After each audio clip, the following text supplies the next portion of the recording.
Qala al-musannifu rahimakumullah wa nafa'ana bihi wa bi'ulumihi fid dharaini amin. Wa yushtaratu li sihhati sholati ma'rifatu dukhulil waqti bi yaqinin aw ijtihadin aw ghalabati dhannin. Fa in shalla ma'a syakki lam tasihha salatuhu.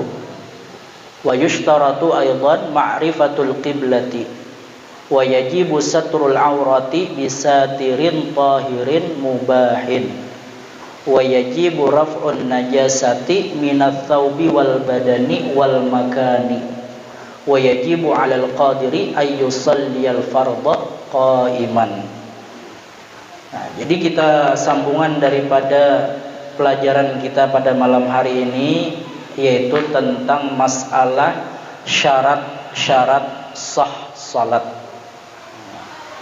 Yang mana di pertemuan kemarin kita sudah membahas tentang masalah pembatal-pembatal wudu. Nah, kemarin diantaranya pembatal wudu yaitu keluar sesuatu dari kemaluan depan atau kemaluan belakang. Nah, kecuali kemarin mani, itu tidak menyebabkan wudu seseorang tersebut batal. Nah, kemudian kemarin telah dijelaskan tentang keluarnya tersebut, baik orang tersebut umpamanya ada penyakit atau lain sebagainya. Nah, itu kemarin ada tafsilnya, ada penjelasannya. Nah, itu diantaranya kemarin kalau seseorang tersebut memang ada mempunyai penyakit, kemudian dibikinkan lubang untuk mengeluarkan kotoran tersebut, itu kita lihat. Nah, lubang tersebut apakah di atas pusat atau di bawah pusat. Nah, jadi kalaunya di bawah pusat, nah itu batal wudunya. Nah, teman kemarin ada juga tafsilnya, yaitu apabila orang tersebut memang dari lahir tidak ada punya kemaluan depan dan lubang kemaluan belakang dan kemaluan depan. Nah, itu umpamanya keluar dari lubang manapun itu kotoran, maka wudu seseorang tersebut batal. Nah, kemudian lagi diantaranya kemarin yaitu tentang masalah pembatal wudu, yaitu tidur yang tidak memungkinkan tempat duduknya. Nah, artinya tidur pas pada ketika waktu bangun, nah itu pantatnya itu terangkat atau tidak seperti keadaan dia tidur sebelumnya. Nah, kemudian lagi diantaranya kemarin pembatal wudu yaitu menyentuh kemaluan.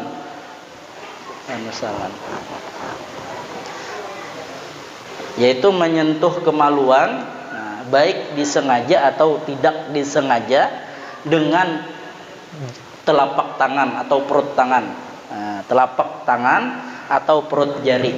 Nah, kemarin tafsirnya kemarin, apabila kita kumpulkan antara tangan kanan dan tangan kiri, nah, kemudian yang tidak terlihat, nah itu dinamakan batin. Nah, itu yang membatalkan wudu apabila tersentuh kemaluan.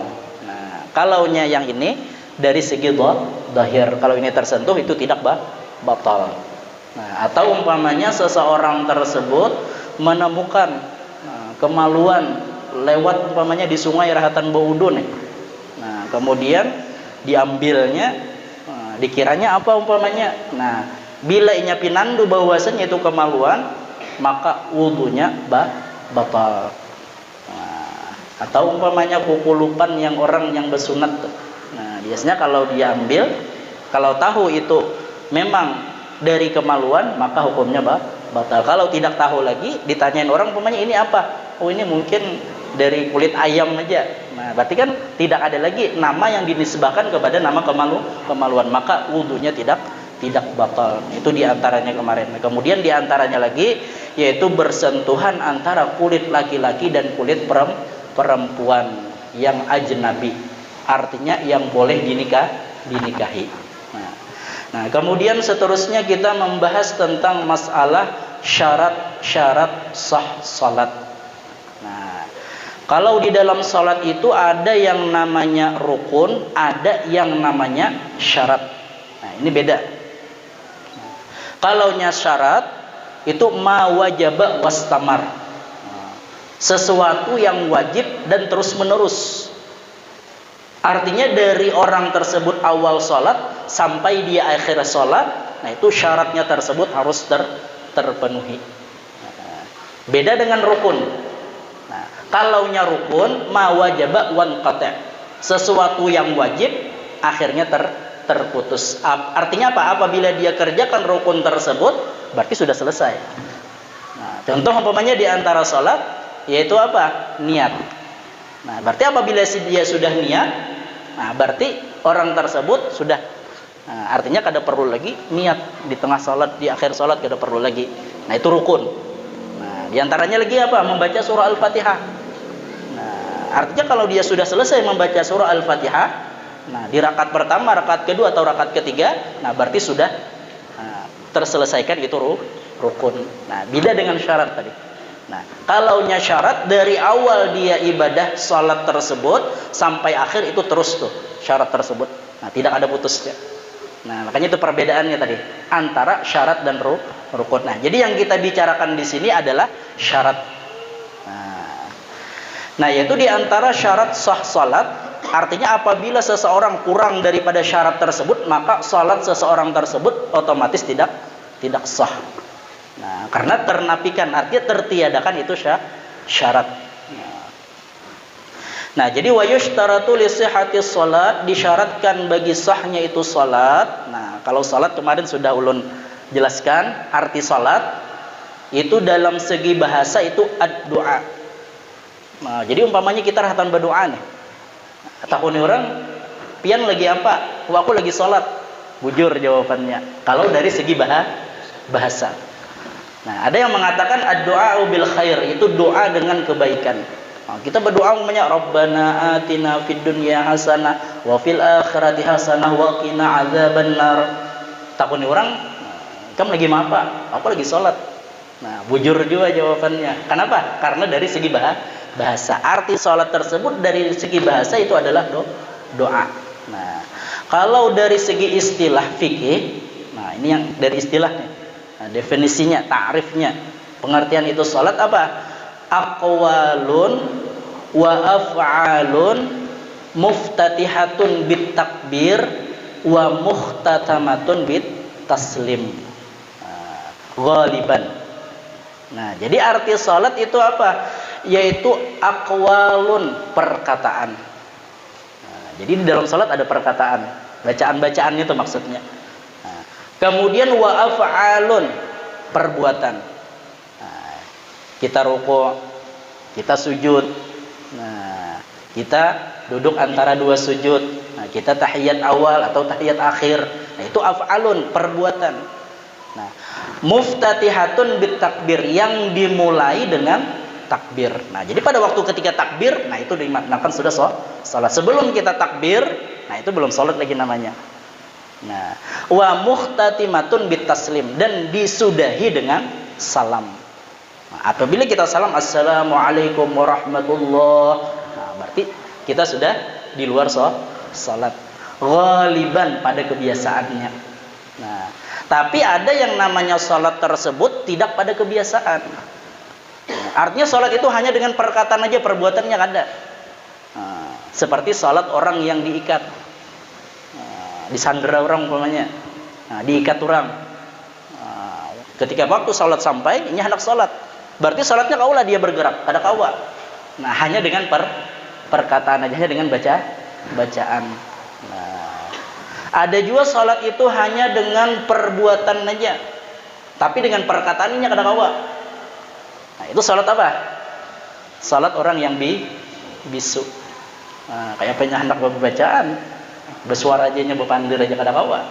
Nah, jadi itu orang yang bisu, salatnya hanya perbuatan aja.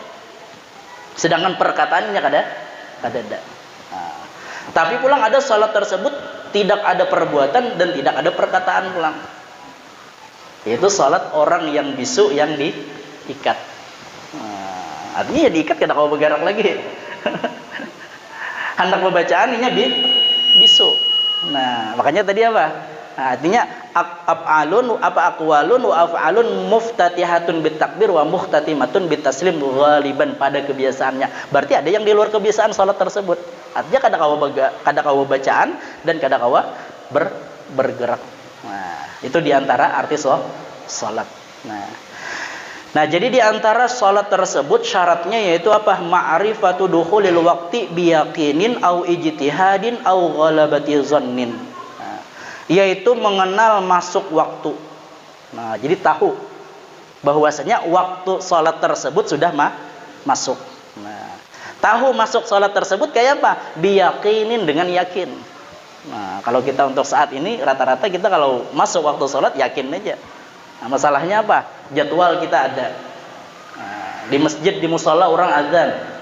Nah, kemudian apalagi di handphone biasanya ada aplikasinya tuh. Bilanya sampai waktu sholat azan. Nah, itu kan jangan secara yakin kita. Nah, atau juga apa? Au ijtihadin, atau dengan ijtihad. Nah, umpamanya ada jam. Nah, dengan berijtihad. Bagaimana berijtihad tersebut?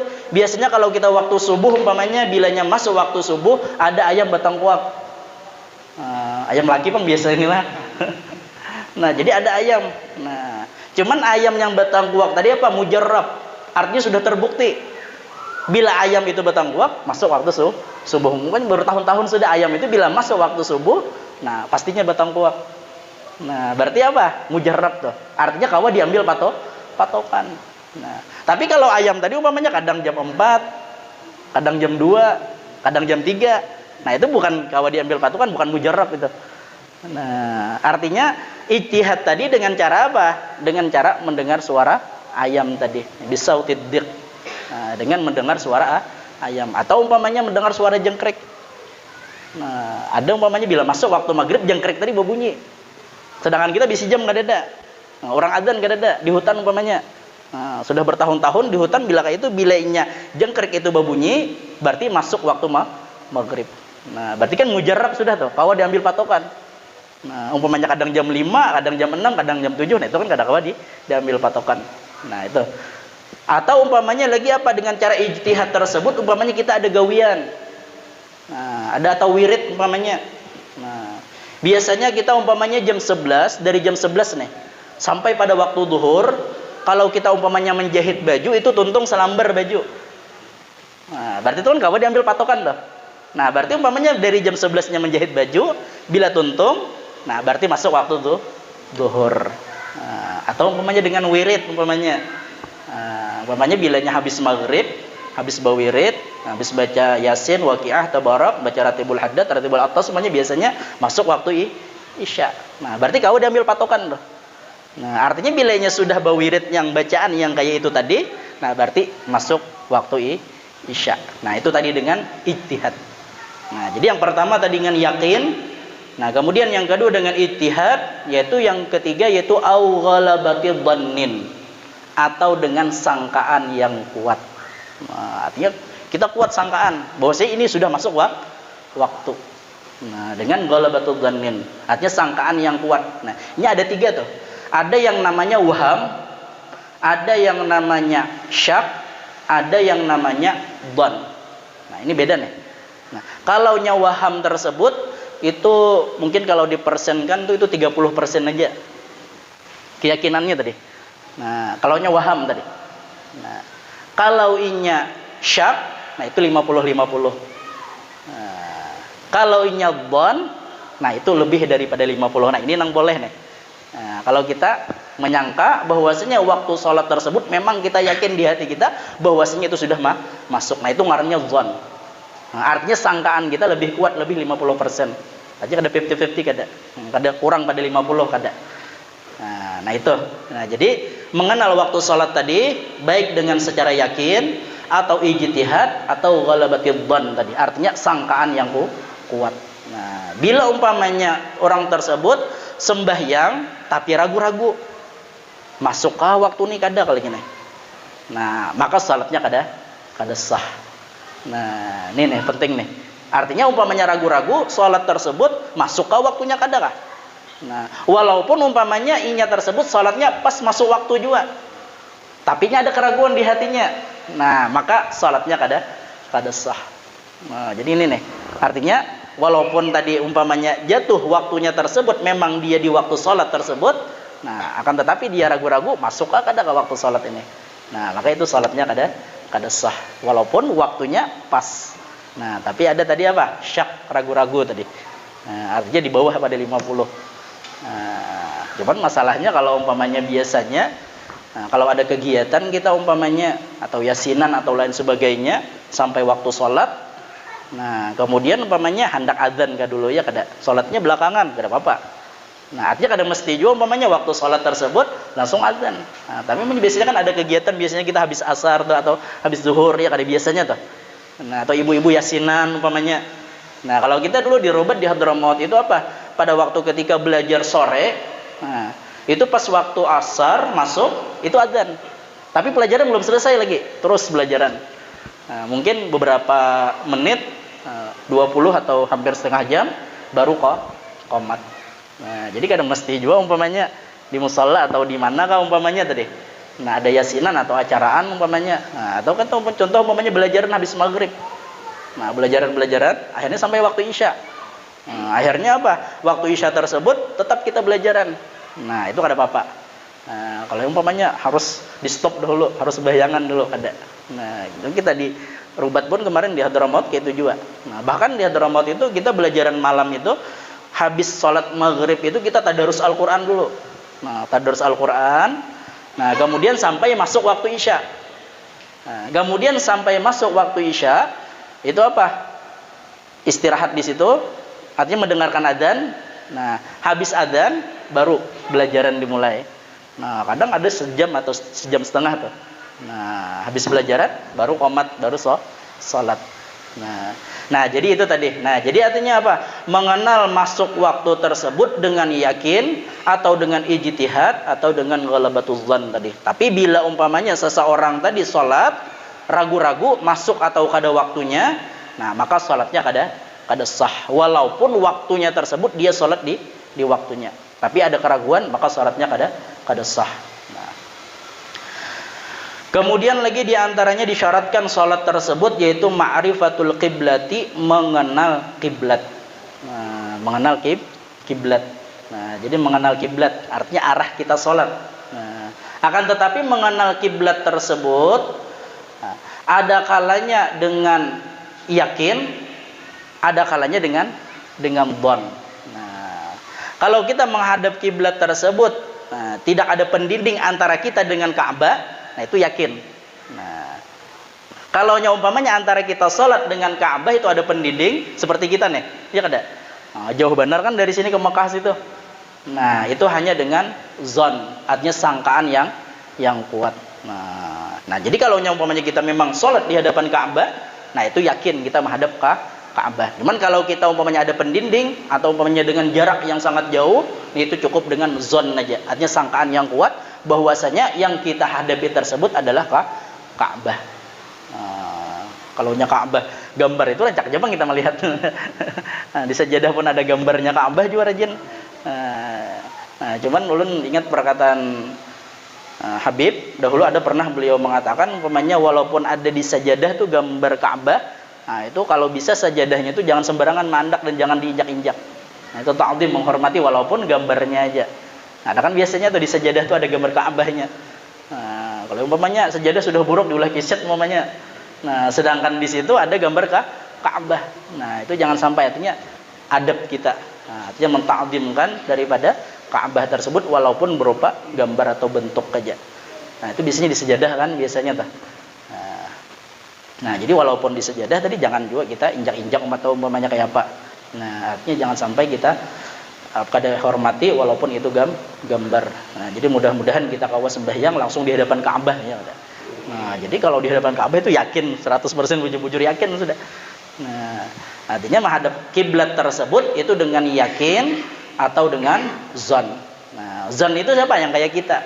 Nah, artinya apa? Antara kita dan Ka'bah ada pendinding, ada penghalat. Nah, beda dengan wali-wali Allah Subhanahu wa taala ya kada. Nah, mereka kadang ada yang dibukakan nih lah.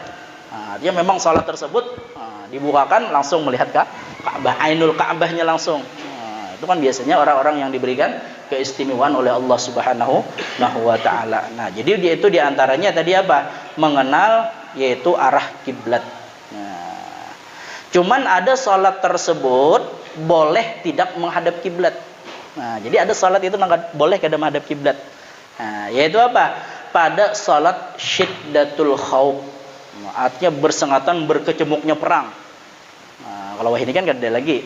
Nah, waktu zaman Rasulullah, pada waktu ketika perang, nah ini tak pakai nih. Salat syiddatul khauf. Nah, jadi ada tuh caranya tuh. Nah, dibikin sop-sop. Nah, ada yang melawan musuh, ada yang hatan salat. Nah, habis itu pulang sudah yang ada lagi. Nah, jadi boleh itu kada menghadap kiblat. Nah, kemudian lagi boleh salat kada menghadap kiblat, yaitu salat sunat musafir yang dibolehkan. Nah, salat sunat musafir yang dibolehkan. Mungkin kita hendak ke Jakarta, umpamanya hendak ziarah, atau hendak hadir haul umpamanya. Nah, kita hendak salat sunat, nah boleh kita tersebut tidak menghadap kiblat. Baik kita itu berkendaraan atau berjalan kaki. Nah, kalau umpamanya kita tersebut berjalan kaki, nah ada waktu-waktunya di situ wajib menghadap kiblat. Nah, pada waktu kapan menghadap kiblat yang wajib? Kalau umpamanya kita berjalan kaki nih, sembahyang sunat musafir. Nah, artinya baik musafir yang jauh atau musafir yang dekat. Arti musafir yang jauh itu apa? Musafir yang lebih daripada 2 marhalah. Nah, artinya 82 atau 83 km yang memperbolehkan kita sholat jamaah atau qasar. Nah, itu musafir yang jauh sudah. Nah, kalau yang di musafir parak, nah itu kurang daripada 82 atau 83 km. Makanya dari sini kita ke Palahari itu. Nah, itu musafir yang parak aja. Nah, kita hendak sambil yang sunat menjadi kendaraan. Nah, bolehlah kita kada menghadap kiblat, boleh. Nah, tapi kalau kita berjalan kaki, nah boleh kita kada menghadap kiblat, tapi ada di situ tempat-tempat kita wajib menghadap kiblat.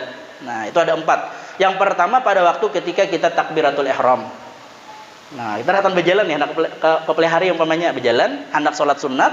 Nah, itu pada waktu ketika takbiratul ihram itu menghadap kiblat. Nah, itu yang pertama. Nah, kemudian lagi pada waktu ketika ruku menghadap kiblat. Nah, jadi waktu berdiri itu terserah aja kita hendak kemana hadapnya. Nah, kemudian pada waktu ruku, nah kemudian pada waktu sujud, nah itu menghadap kiblat.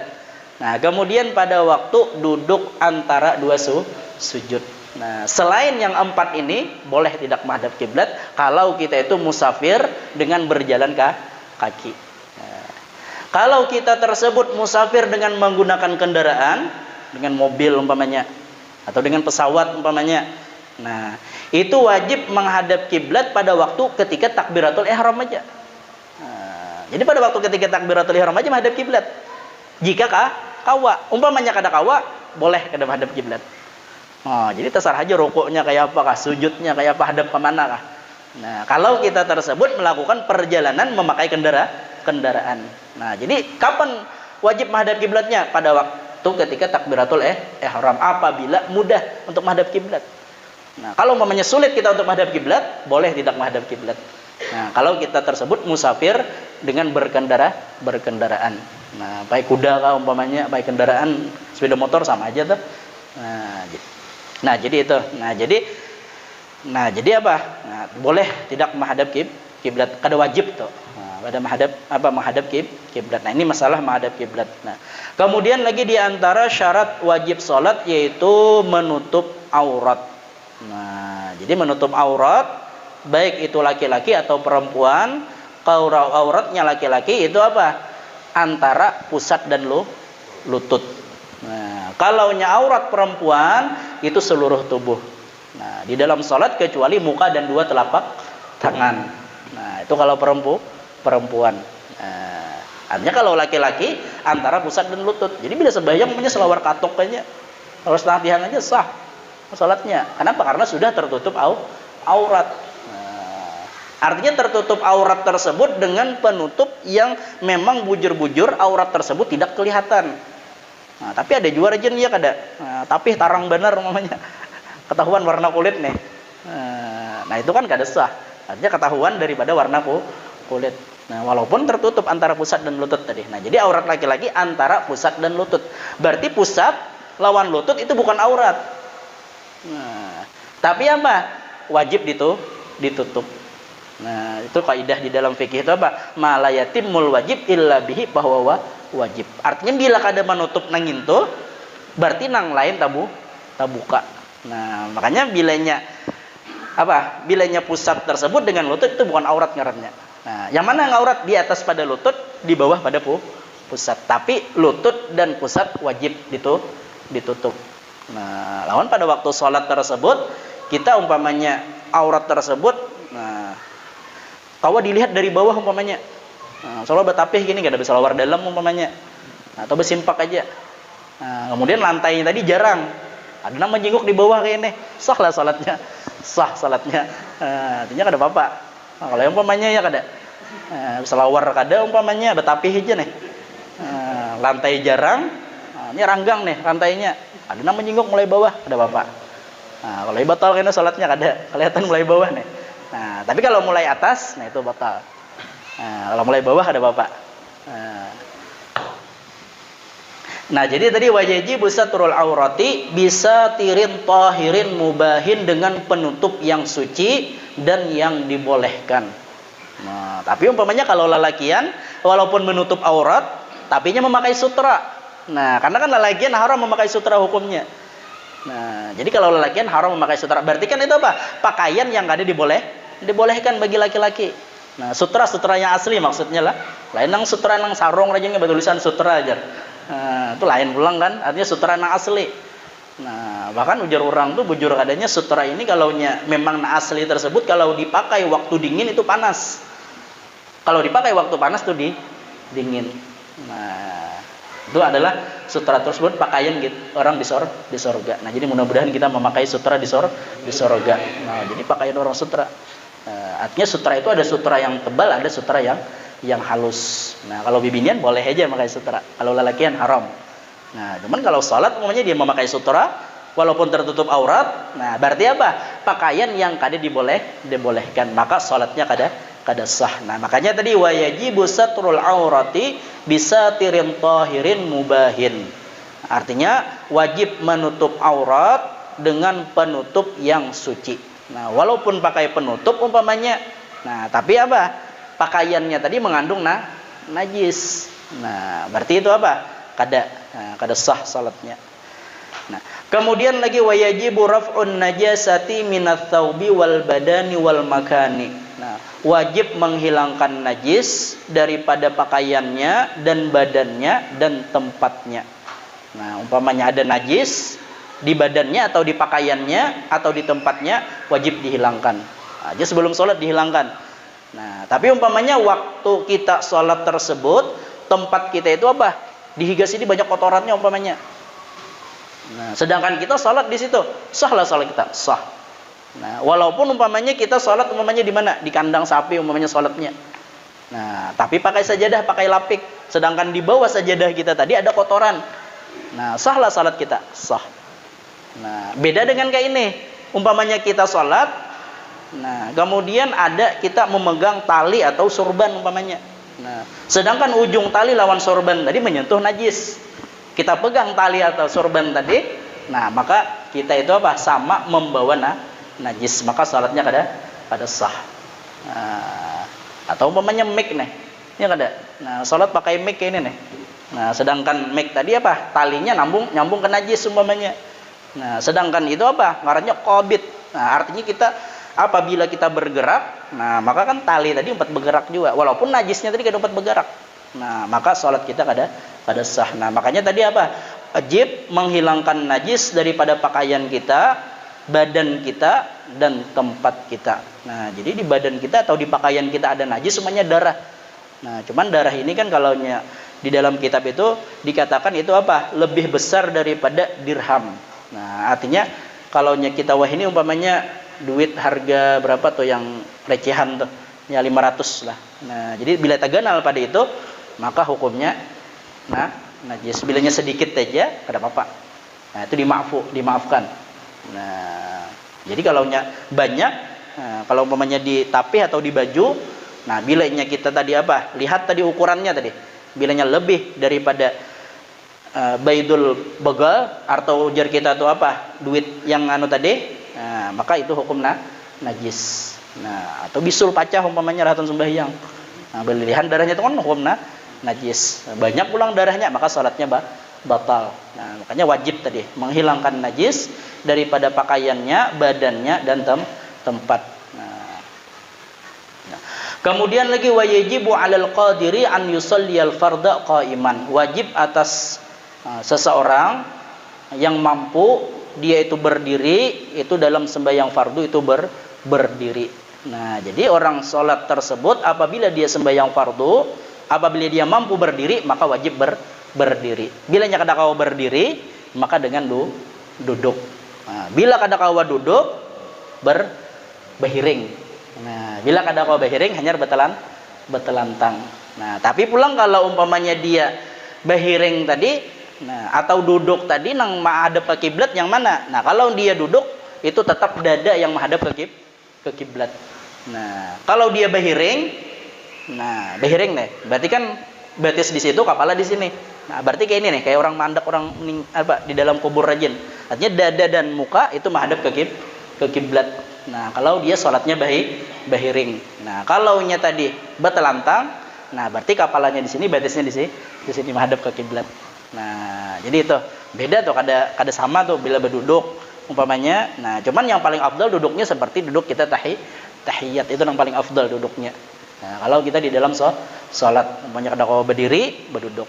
Nah, umpamanya kada kau wajuan apa-apa, itu dengan isyarat mata atau dengan hati. Nah, kalau kada kawa juga bisa bayangkan lagi ya kada. Nah, artinya selama akal tersebut masih ada, maka selama itu kefarduan salat tersebut wajib. Nah, makanya di dalam salat tersebut wajib berdiri. Nah, mungkin ini yang dapat ulun sampaikan. Mudah-mudahan ada manfaatnya. Mudah-mudahan Allah Subhanahu wa taala terus memberikan kita ilmu yang bermanfaat baik di dunia lebih-lebih lagi di akhirat. Amin amin ya rabbal alamin. Afdalu dzikri fa'lam annahu la